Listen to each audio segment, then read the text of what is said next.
இப்போ ஒரு வெண்டைக்காய் கறி வச்சுருக்கேன். வெண்டைக்காய் வாங்கி நல்லா அலம்பிட்டு பூச்சி இல்லாமல் சின்ன சின்ன சின்ன எடுத்து வச்சுக்கலாம். கடுகு இந்த வெள்ளை போட்டு காய்ச்சிட்டு அதிலே ஒரு அரைச்சி மிளகாத்தூள் உரப்பொடி மிளகாத்தூள் போட்டுக்கலாம். உப்பு போட்டு பெருங்காயத்தூள் போட்டு அது ஒரு எண்ணெயில் வாங்கின அப்புறம் வெண்டைக்காயை போட்டு அதை வதக்க வாட்டலாம். நல்லா வெண்டைப்பழம் வதக்கலாம்.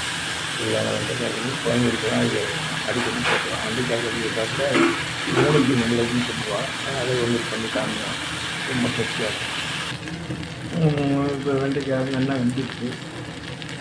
இந்த சுவையான குழந்தைகளுக்கு அடிக்கடி வாசல் எல்லாம் சேர்க்கலாம். வெண்டைக்காய் அதில் உள்ள ஒரு சக்கரை இருக்கிற ஒரு இது வந்து ரொம்ப மூளை வளர்ச்சிக்கு அப்படி மூளையை ஸ்ட்ரென்த்துக்கும் உதவும்.